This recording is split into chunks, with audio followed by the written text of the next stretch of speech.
All right, we are heading to the closing bell in roughly a minute and 20 seconds. To help us make heads or tails of what's happened in the markets today, because we are trading higher into the close, Rhea Thomas, Wilmington Trust Senior Economist, and Ryan Nauman, Zephyr Market Strategist. It's good to have you here. Rhea, I'm going to start off with you before we get to that closing bell. Markets seem to like what they heard from Jay Powell.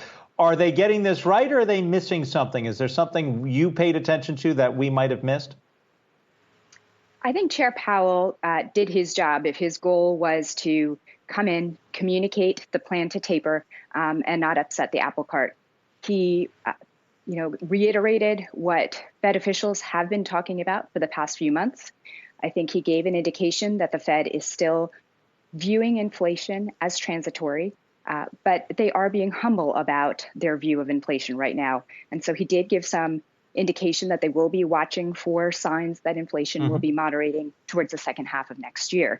And so we do think that they did indicate also that they are in this sort of hybrid of taper pace, where they announce the pace for the next 2 months. We got to cut you off right here because we're about to hit the closing bell. Here it is, everybody. We're closing up.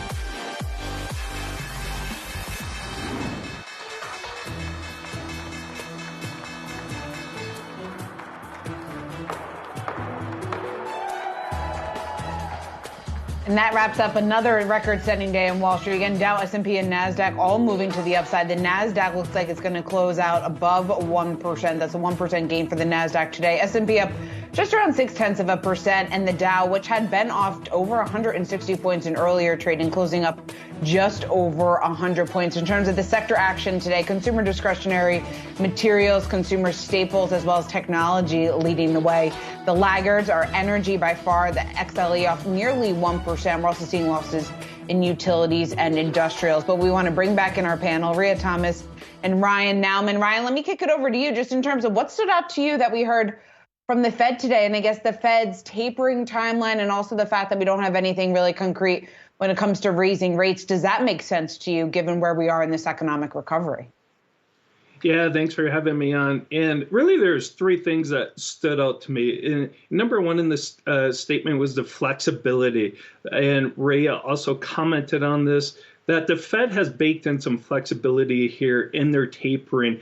They were very clear that in November, December, exactly how much they're going to taper. After that, they did not put a dollar amount on it. So they added some flexibility, and a lot of it has to do with the uncertainty that has to go into inflation. And even though they said inflation is transitory, they added that word expected, which kind of hedges their bets a little bit and provides them some more flexibility. And finally, I think that third piece, and you just mentioned it, Shauna, is the timeline. They added more transparency, more clarity to their timeline, and the markets really like that, and we're seeing that in the performance today, right now. And that transparency showing that inflation, they're expecting inflation to start slowing during mid-2022 and Q2 quarter 3. So now that the markets like that. Rhea, in fact, nobody seems to be sounding the alarm over inflation. The chair said no signal regarding interest rate policy, but also pointed out that we should see inflation moving down by the second or third quarter, and that the inflation that we're experiencing right now is not due to a tight labor market. Is that setting us up, and does that give them room after June to say, okay, now we do have to do liftoff? I do think that if it comes to June and we do have still elevated inflation, the risk is that they could pull their rate hikes forward. Two really important metrics to watch will be, of course, wage growth and also labor force participation. And on the labor force side, one of the things that we'll really be watching is these two dynamics that have been keeping the labor force depressed. One is retirement, and the other is reassessment, R&R.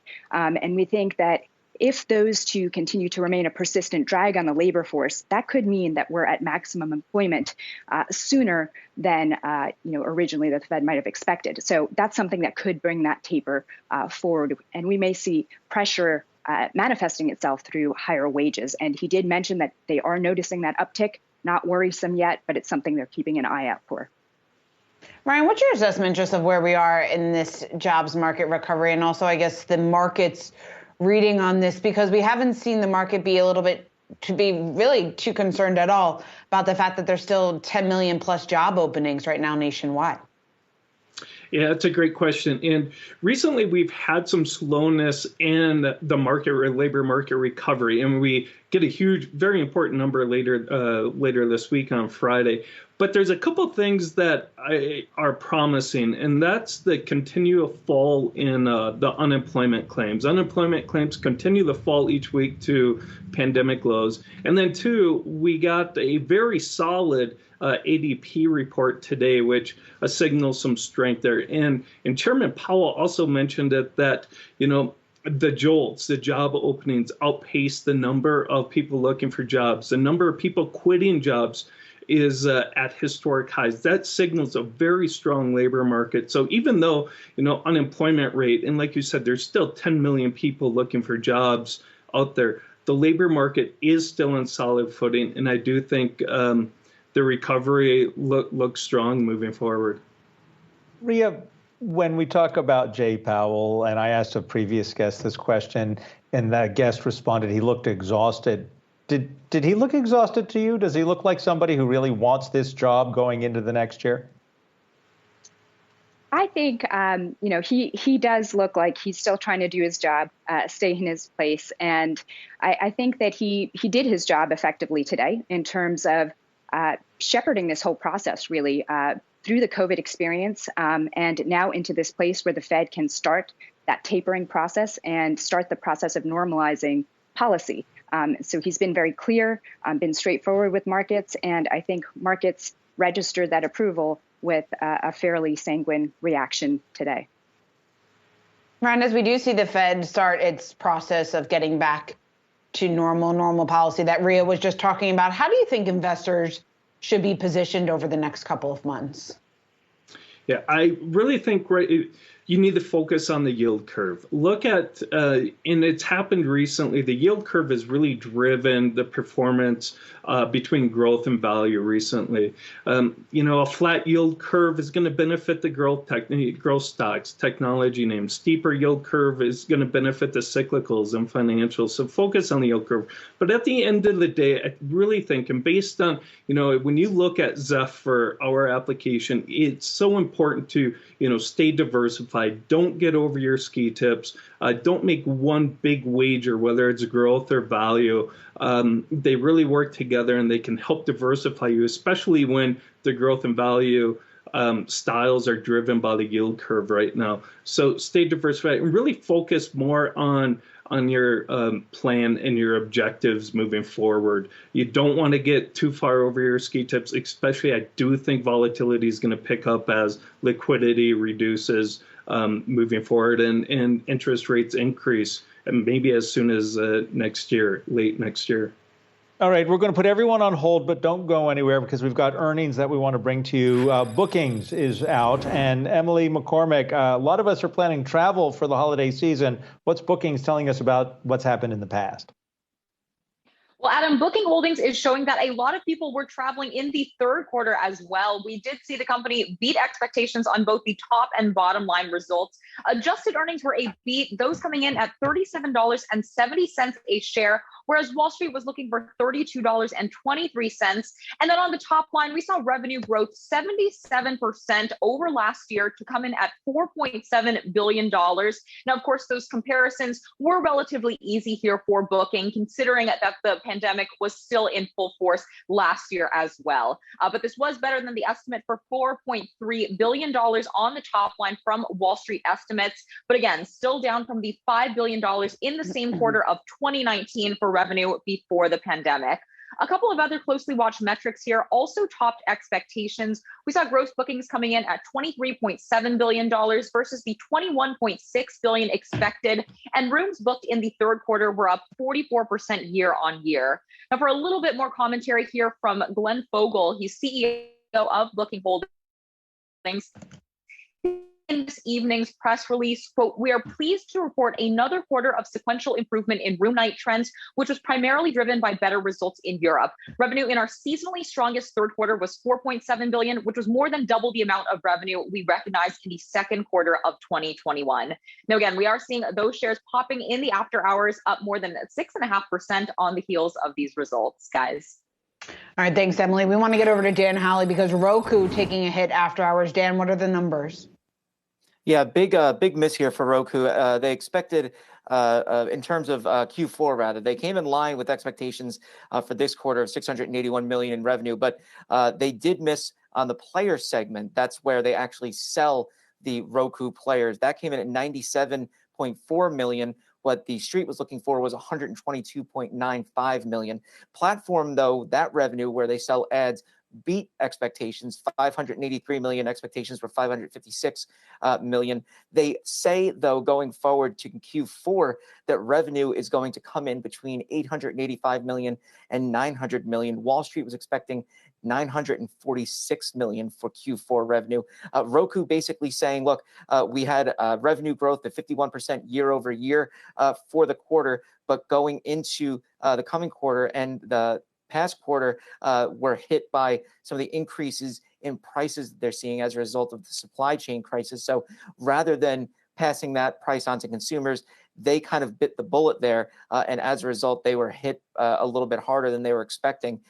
They did also see some of the issues going into the coming quarter. They said gross player margin decreased 15%. Because of that. So obviously not a great quarter for Roku. We'll see if they can beat expectations next time around, but clearly a big miss here, and the stock's down as much as nearly 9%. Ryan, it's not often that we get, big expectations misses. And the reason I bring this up is that Sam Rowe, in his most recent newsletter in Ticker, talked about the fact that companies, if you do they did a study of this, it's 74% beat Wall Street expectations quarter after quarter after quarter, to the point of why do we even pay attention to that? So what you just heard about these companies missing, what should investors think when they hear about a company missing, especially when it's a company like Roku, where it's been growth for so long?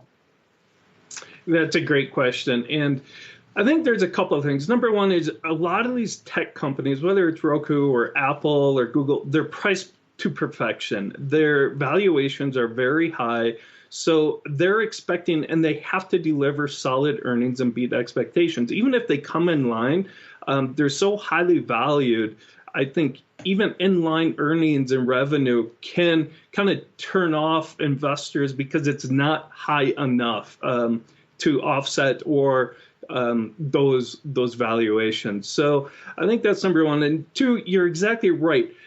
Every time we go into our earnings season, it seems like the estimates are much lower than, as we move along through the earnings season. And I think maybe moving forward, these estimates and forecasts, maybe they should be ratcheted up a little bit more. So the bogeys, those benchmarks are a little bit different, more difficult to achieve, because when, it seems like companies that beat their earnings, they don't get quite the price movement as when companies miss their earnings estimates. And I think a lot of that is just price to perfection also.